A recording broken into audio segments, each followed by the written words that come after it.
Alright folks, it's DoYouEvenLift turn 24. Enceladus took this province with no resistance, as agreed, and he's now doubling back to hit Divine Ocean, which isn't a terribly efficient movement, but I want to drop off his gems at some point, and I just want to take that province.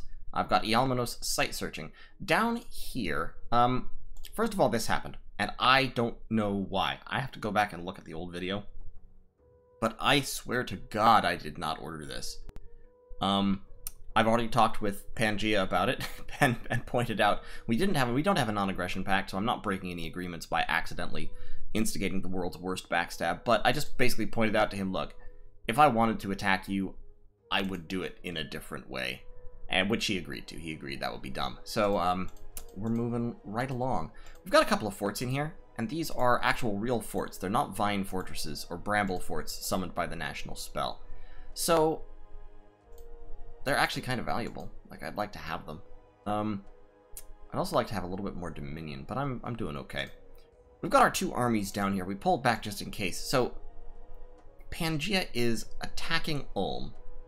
This actually looks larger than it is. They may have an item or something, but if we look at the battle, they've only got less than 300 troops. It says they have 350, which is a little bit of an overestimation. Their army, in terms of magic, the main magical force here is the two pans, so we can see how they're arranged. They've got a big mercenary group of barbarian horsemen. They've got a big chunk of dryad hoplites up front. That's a lot of sacreds. A lot of satyrs kind of scattered around. A few satyr hoplites. A very small communion of centaur sages. Quite small. And then they have the two pans with lots and lots of nature gems. They also have some of these Stymphalian birds. Stymphalian birds are a cool unit. I'm not sure they're very useful, but they have this Copper Feathers attack. It's one shot, but it's AoE 1, and it's only used once per battle. So basically, they fly over, they land, they paste a square with a piercing attack. It's not high enough damage, I think, to be super effective, though. So it's only really useful if you can get them onto mages. Might be worth it because they're really cheap and fast, but I don't know. So yeah, this is the army. These are all the mercenaries. This is Morong Chui, the mercenary leader they've got. And they've also got a few pale ones. And then on Ulm's side, Ulm didn't even come out. This is just his province defense. So, Pangaea is now besieging the fortress. I would give them odds. I think they've got decent chances of actually doing it this time, since they do have some magic support with them. Now, here's the $1,000,000 issue. I am going to go take the lake. Relay has a fort here, so they've built one fort. I've given notice on the end of our non-aggression pact, so turn 24 now, turn 25 I'll be there, turn 26, turn 27 I'll be allowed to give orders against the enemy. So I'm giving this order turn 25, that's the order turn 26. I'll have to wait one more turn and then go in. I can take this province before then, since that was what was agreed upon. So my next Laestrygonian, who is coming out this turn, will move over here and go take that province, and then we'll have the two of them poised to attack immediately, and we'll rampage them around the lake, and we'll end up besieging Sacred Lake, which has wall integrity 250, unless he upgrades it to a castle, which I don't think he will. He might. But in any case, since Laestrygonians have a ton of siege strength with their extra siege bonus and all, where's their siege bonus? There it is. Siege bonus of 20. So two Laestrygonians, or three, could actually crack a fort in fairly short order just by themselves. And in order to help them, I'll recruit a few underwater units. I've got these Shamblers, which have 2.3 siege strength, so I might pump out a few of them, I guess. I can only recruit 3 per turn. Well, then I may as well recruit Ictiids back here, since I can do them 1, 2, 3, 4, 5, 6, 7. I can do 7 of them. They have 1.2 siege strength, so yeah, that'll be more effective. We'll just pump out some Ictiids. We'll have Enceladus pick them up as he goes by. He's not a good leader, but I mean, it doesn't, like, who cares about Ictiid morale? Now, Kyphos. I could double Kyphos back and have him in position, because he can reach there in one turn, which is actually surprising to me. I did not expect he'd be able to pass through all those provinces. But he can, and I think part of it is because of the fort. I think forts have a movement-enhancing ability in some way. I'm not sure. Anyway. So Kyphos could be over here. The next turn he could go take Alluvia. But I'm still not totally giving up on Ulm. I think, and I moved Kyphos down here already. I'm thinking like, I mean, Kyphos could potentially hit Ulm. So I'm a little bit still thinking about it. I'm pumping out more troops since I have the money this turn. After this, my third Laestrygonian, I'm probably going to take a bit of a rest from the Laestrygonian thing. And let it be what it is for a little bit. There we go, get some crossbows going, etc. And yeah, probably instead of a Laestrygonian, recruit another Oppressor Archon, because I could use another one or two, maybe a couple more Cyclope Smiths or something, or just more standard mages, because I'm really running short of money. Research 387 at turn 24, not bad. In terms of forging, I am forging another Sword of Swiftness. I've already got, for my third guy, I've already got the Shroud, I've already got the Storm Spool, the Shield, I've already got a Sword of Swiftness. That's the basic kit. I would also like to have a Crown of Lead. There we go. And I think that'll do for now. So yeah, we'll take the lake, and then after that, we'll see. Man is the big threat. Man now has 3 capitals. Man has Man has Mictlan somewhere, and Man has just laid siege to Midgard, who has gone AI. So Man is going to be the power to beat. I don't have any borders with them, so I can't actually fight them. But I can fight Abysia, and I may well end up doing that. They've already started spamming out Hellspawn, which is bad. And of course, using the Laestrygonians against them is very, very risky, because they have the Zoom Zoom Speedy Assassins. So I'm not sure. I'm really not sure. On the one hand, I'm thinking that as long as I get them before as long as they don't have high-powered armor-negating weapons, Laestrygonians have decent odds of beating an Abyssian Assassin. The problem is, they're so expensive that decent odds of beating an Abyssian Assassin really aren't acceptable. They have to have, like, perfect odds of beating an Abyssian Assassin. At Unscripted, they don't. What I'll have to do if we're going in against Abyssian Assassins is I'll have to equip them with anti-assassin items, like the Handful of Acorns or a Bottle of Living Water, which is Construction 6. Because they spawn another unit, and that unit, or multiple more units, and those units can get in the assassin's way and prevent him from getting the high-speed quickness round off. Otherwise, I can try to just overwhelm Abysia with chaff. That's tricky to do. Might be possible, especially if I can get a big load of crossbows, because they're using mainly their light and heavy infantry, which are not terribly crossbow resistant. Abyssian heavy infantry here, Prot 17 with a tower shield. That's fairly crossbow resistant, but still not crossbow proof. And Abyssian light infantry are Prot 9 with a crossbow shield. That's very much not crossbow proof. They have not used any of the Warbread yet, which is fine by me. And I haven't seen any Guardians of the Pyre either. Mainly, I think, because they went for that crazy Assassin Bless with quickness and swiftness. So, that's the turn. I, of course, do not have any thrones as of yet. Not many thrones have been claimed. The Golden Throne and the Throne of Flames. I definitely want the Throne of Flames. So we'll see how things go. I think it's gonna be good. I think also I'm gonna shift these all over to warriors since I can, and I won't really need the nets very much. And yeah, my Laestrygonians, once they get rolling, will just take this whole lake in a few turns' time. And that will definitely bump up our income and our like abilities, as it were. We need to burn the temples. They've got a temple here, they've got a temple there. We need to crush those in order to prevent Relay's dominion from expanding and killing all the population and sending everybody crazy. Laestrygonians are not crazy resistant. I think it's a magic resistance check to not go crazy. And they have high magic resistance because I'm giving them magic resistance gear. But I don't know, I'm worried about it. I'm still very much worried about it. So, that will be our big challenge. So, thanks for watching, and I'll see you all in turn 25. I'm gonna put those troops over there. These troops are moving down here. I'm gonna just kind of get my troops moved in. I need you to search for magic sites real quick. The Gigantist is searching, and for troops, Rigo needs to move down here. Excuse me, so we can give those troops to one of these guys, Weenie Jr. or Lemonos. And possibly I'd like to recruit another mage somewhere, but we'll see. In any case, thanks for watching. See you next turn. Alright folks, welcome back to Do You Even Lift? It's turn 25. It's been about 3 days since I've played this game. My power was out for a little while. I don't think there wasn't any service interruption on your end, because I managed to get the power back before my backlog ran out. But it's been a little while since I've booted up Dominions, so where I'm at. Atlantis has taken this province, which I told them they could. Pangaea is lined up to take a really good run at Ulm.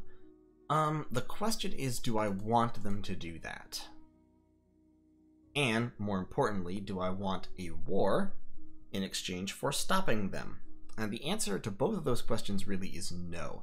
I don't want them to take Ulm, but I also don't really want to fight a war with Pangaea right now, because I'm about to get into a small, but still a war with Relay in the lake. And then my Laestrygonians are going to be way up here. Now, actually, thinking about it, my Laestrygonians could then march into what is now Pangaean territory. And Pangaea is actually in quite a vulnerable position. So, I mean, I could maybe. I outnumber them in terms of provinces right now. I have these water provinces, so it's 17 to 14 in terms of province numbers. They have not cracked this fort yet, and they've had it under siege for 2 turns, which indicates to me that Ulm does have very significant forces inside. In fact, I know that because I saw their troop numbers before Pangaea attacked. They have something over 200 units inside this fortress. So, I'm not actually entirely sure if Pangaea can take it, since most of their forces here are satyrs. They do have quite a few crossbows, which will help them a lot.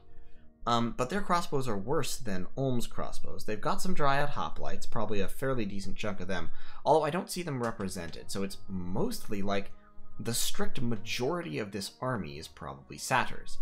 And satyrs are not fantastic infantry.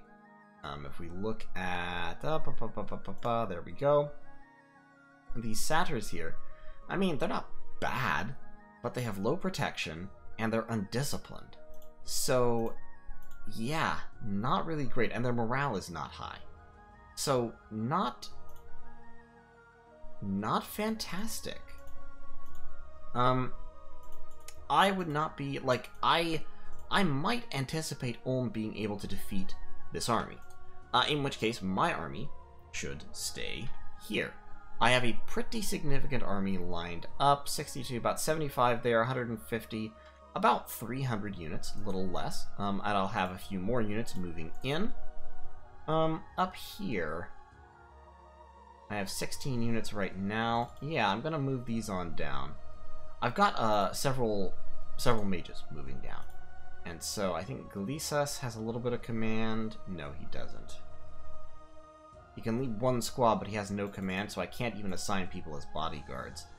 I could send one of these mages down with it. Let's send Sethan down here. It'll take a couple of turns. Anyway, I'm going to gather up about 300 units of my own, and we're going to bring in Kaifos, and I will take a run at Ulm. Pangaea and I have been on friendly terms so far.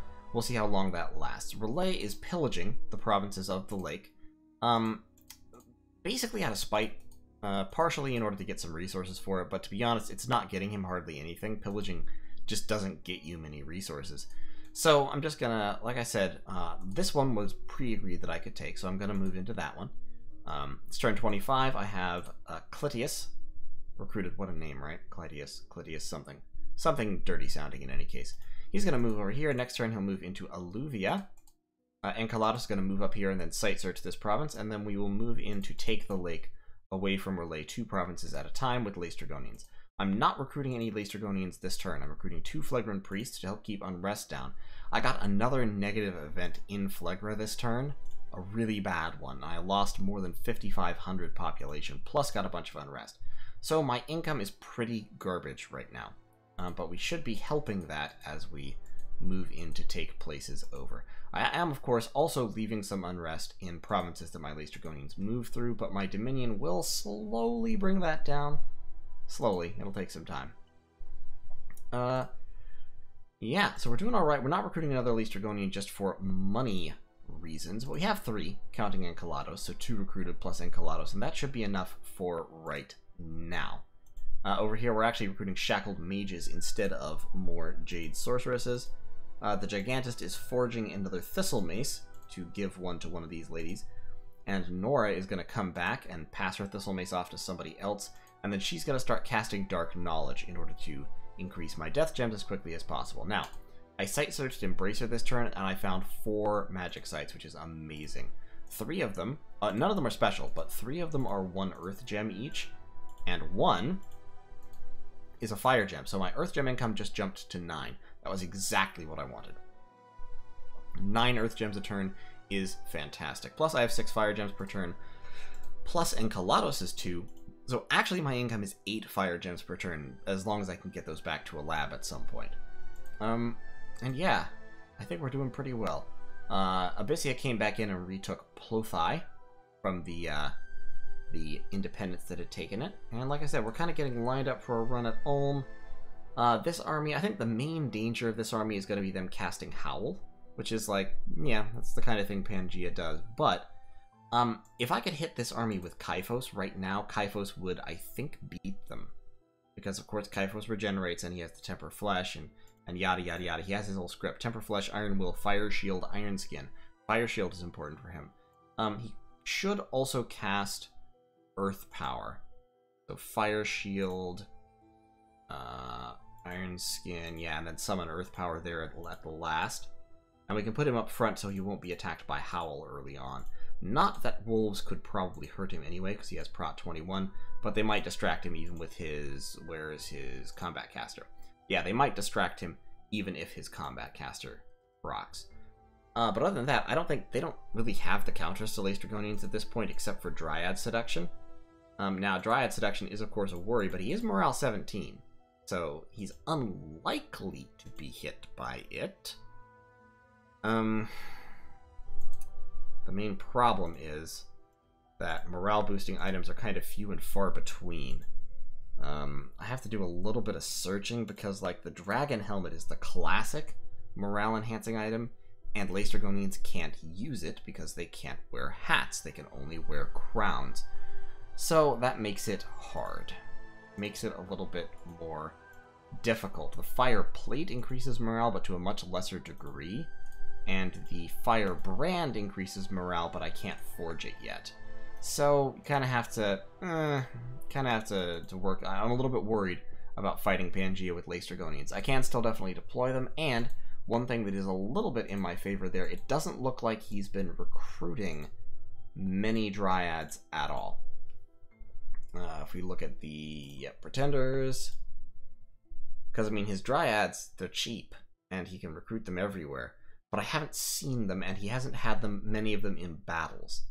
So I feel like I could use Laestrygonians, probably. But carefully, because the last thing I want is Pangaea stealing a geared Laestrygonian. That would be a disaster. That would be so awful. But we can see what we can see here. And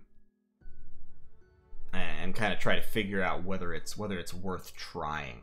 But he's mainly recruiting a lot of Centaur Sages, which is fair because they're his main research mage, and they're also going to be his main communion mage because they are, of course, astral.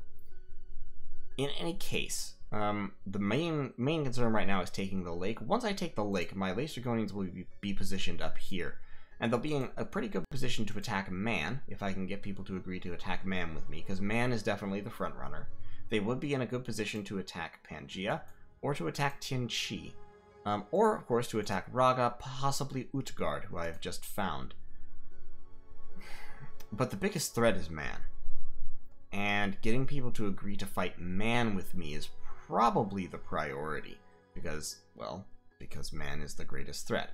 In terms of who can fight Man, Pangaea can fight Man, Erytheia can fight Man, and Abysia can fight Man. And in fact, I believe Abysia is already fighting Man, I think, and taking over provinces formerly owned by Midgard. So that's good.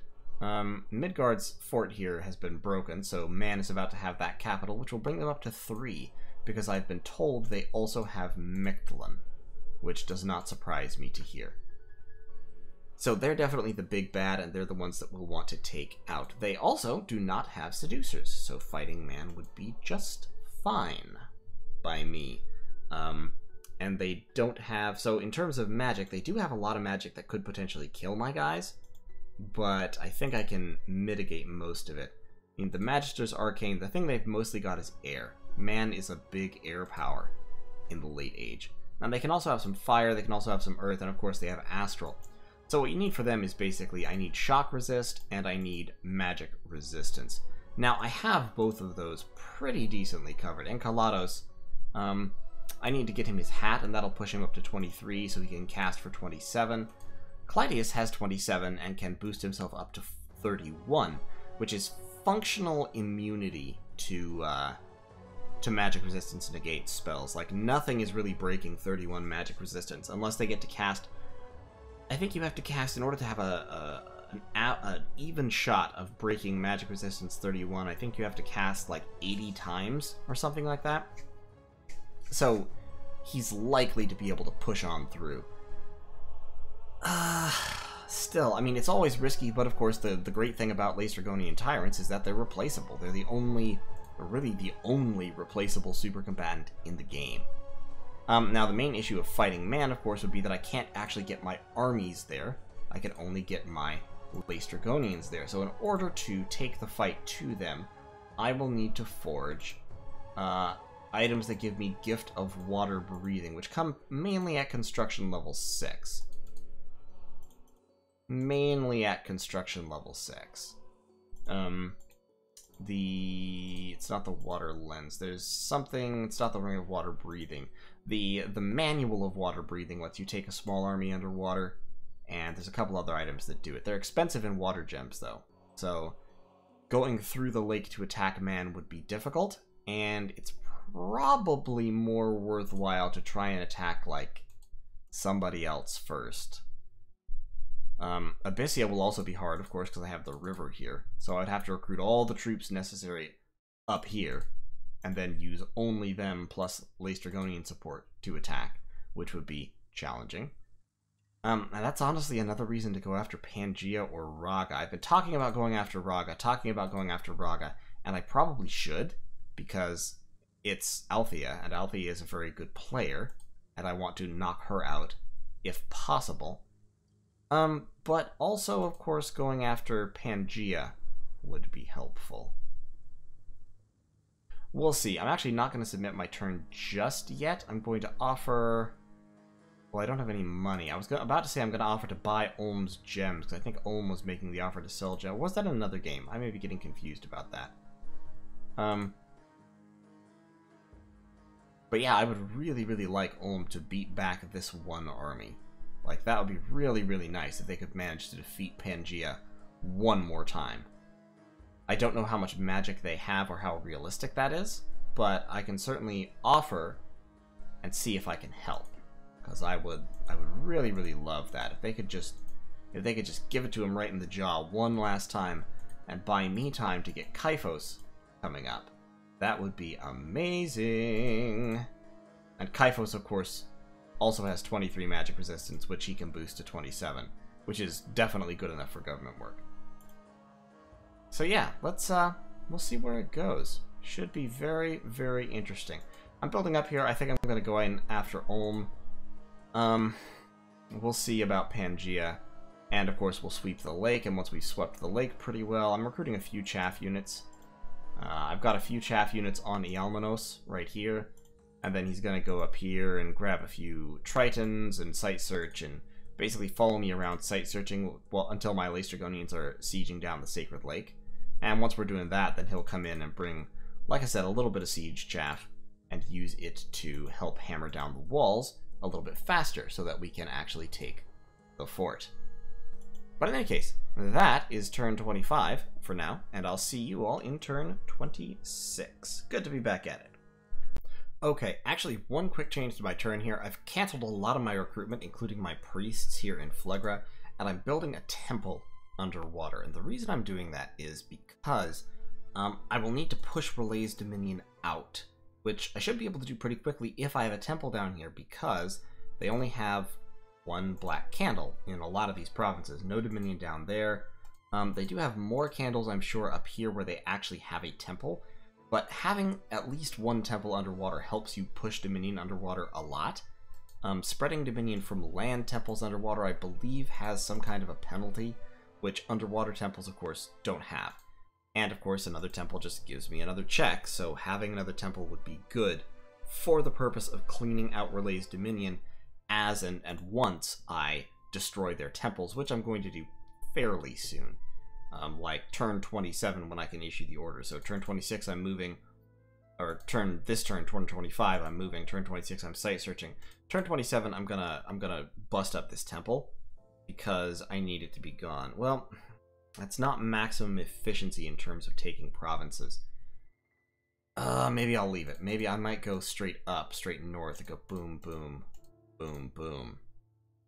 And just have Clytius come over here, take that, and then north, and then meet up at the Sacred Lake. I might do that instead, so it'll last a couple turns. But having my own temple down here will help counteract that, push my dominion, and help push Relay's crazy-making dominion out, which will also save the population somewhat, because they won't be, you know, murdered by Relay's dominion. And, of course, Relay's dominion isn't great anyway. It's got, like, turmoil. I mean, I guess my dominion has got turmoil and misfortune as well, but I just want it gone. So I'm building that temple. Then I'm going to save up some money. Turn 28, I want to start making another Laestrygonian, or turn 27. So in a couple of turns here. So I need to save up some money for that, which is going to be difficult, of course, because my income is not great. It's a good thing all my troops are slaves. What a phrase. What a phrase that you never see yourself saying when you're a child. In any case, just wanted to make that little alteration. Take care. Okay, so it's turn 26. The plan basically remains the same. Ulm has been breached, and I've been wrestling with whether I should send this army in to try and destroy the Pangaean army. However, really the point is moot, because this army doesn't have magical backup, and at this stage of the game, going in without magical backup would be a disaster. So I've got, you know, some troops and a lot of siege strength, but without magic, not really practical. So we're moving in some magic this turn. Kaifos is spending one turn to Twiceborn himself in case he dies, and then he will also be moving down. And we'll kind of see where we want to go from there. I may actually duck over to this side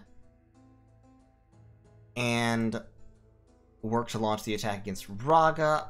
I'm not terribly threatened by Pangaea at this point. Like, Pangaea has stuff, and they're about to have a second capital, which is valuable. I mean, a capital is, you know, probably 2 or 3 times the value of the average province. Plus, of course, it gives a whole bunch of gem income, which is the most valuable part. But nonetheless, I'm not terribly threatened by Pangaea. I already actually have more territory than them, and I have more freedom to expand than they do as well. Now, Pangaea might try to turn on me. That's possible. But I would I doubt it. I don't think they're going to do that.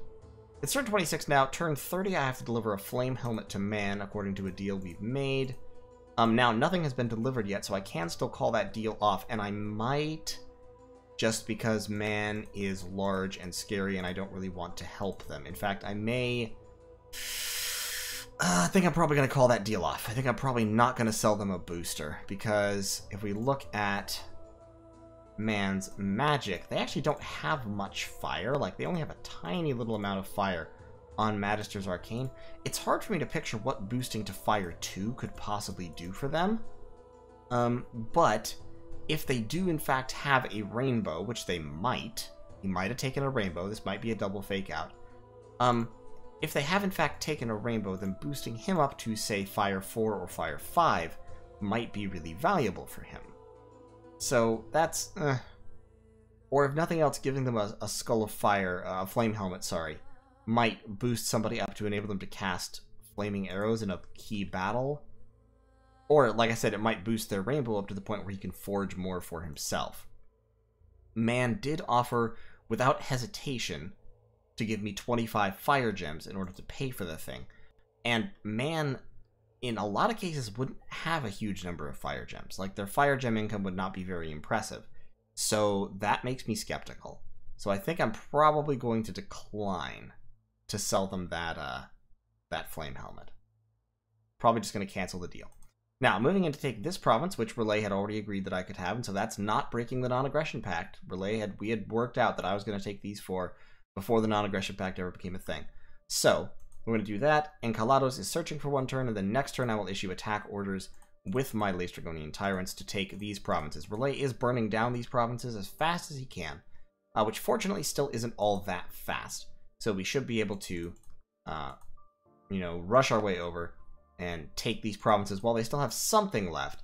And then, as I said before, we'll have to push their dominion out in order to prevent the population from all being murdered. Serenity's population is, I believe, slowly declining already. After that, Man is definitely the largest enemy that I see.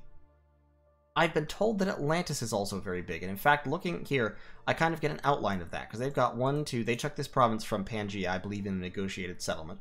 1, 2, 3, 4, 5, 6, 7, 8, 9, 10, 11, 12, 13, 14, 15 provinces that I can see, but this is clearly only half the empire, because, I mean, that's their capital. So they've definitely got this one. They probably got those two as well. That already puts them up to 18. They've also claimed a throne. They've claimed the Golden Throne. So that might be here, and it might be here. But either way, it implies, you know, owning at least 3 or 4 or 6 additional provinces. Which means that actually they have more like 20, possibly up to 25 or 30 provinces. Also, I noticed that Relay has actually taken this fort. And they're alive and active over here, which tells me that Atlantis is not actually fighting Relay in a real serious way. I'd been suspecting this for a few turns, but now I know. So Erytheia is getting the crap kicked out of them by Relay. Atlantis is not actively killing Relay. And if they're not killing Relay, that means they must be on land. Now, Man has told me that Atlantis is on land and is huge and is horribly threatening, which is, of course, Man's attempt to shift my attention away from him and onto Atlantis. Fair. I don't think he's entirely lying, though. I think Atlantis probably does own, you know, like this whole chunk of land, and possibly this chunk of land down here. Which, if true, means that Atlantis is in a position to make a significant play for the game. And that's very dangerous, because I am not. Because I have access to 2 thrones right now. 3 if I go to war with Pangaea and Abysia. Which is not enough, because you need 9 points to win the game, of course. And 3 thrones could, if I'm really, really lucky, potentially get me 8. This might be a level 3, because it does have a Sphinx, a Pretender God chassis guarding it. That throne up there, we know to be the Throne of Flames, so that's only a 1. Or at least we're pretty sure that's the Throne of Flames, unless Relay has conquered another throne somewhere. Like, unless Relay owns that throne, but that would be really weird. So I think that's the Throne of Flames. So that's either 3 or 4 points between those two. That one, in addition, I don't remember what that one is. I don't remember having a scout with vision on it. Let's try to get a scout, like, over through Pangaea to get to it. So, you know, maybe maximum 7 points, and that's not really nearly enough. So we'll kind of see how things go here. I'm not recruiting anything in the capital this turn, because I just have no money. I'm moneyless. These Laestrygonians are ruining me in terms of capital. I'm doing some site searching, some remote site searching. I'm recruiting a few infantry down here, but not really many. And in fact, I should probably cancel these, because I actually have a large army and a Laestrygonian down here. I should be recruiting up here. So let's be recruiting like that. Yeah, let's be recruiting like that. Okay. So, my plan remains the same. I'm going to claim the lake and then see what's what. Tianqi, Ragha are right on the borders of the lake. Atlantis will also be up on the borders of the lake. Atlantis may be gunning for this throne. I've already expressed to Atlantis before Perun that he's not allowed to take any provinces in this lake. So if he does that, then we're going to have a problem. And this army most certainly cannot defeat 2 Laestrygonians. I'm 100% certain of that. We can see what that army was. It's 1 Angakok and a bunch of infantry. 46 Ice Guards. Ice Guards actually won't reliably do damage to Laestrygonian tyrants. Arsatuts will, but only a tiny little bit. And the magic resistance will negate the additional weakness effect. And they will die very, very quickly to Laestrygonian counterstrikes. So this army would break pretty quickly when I go to fight it. And 1 Angakok cannot, by any means, do anything. Now, Man has cast Mother Oak, so they're getting the extra 10 nature gems per turn there, which, to my mind, that in combination with the territory that I see they have, puts Man very definitely in the lead. Atlantis might be second at this point, and I am going to try and make my play to become third via taking all of the lake territories and then launching an assault on land, an overland assault with the Laestrygonians on somebody. And we'll see how it goes. So, that's turn 26, and I'll see you all in turn 27.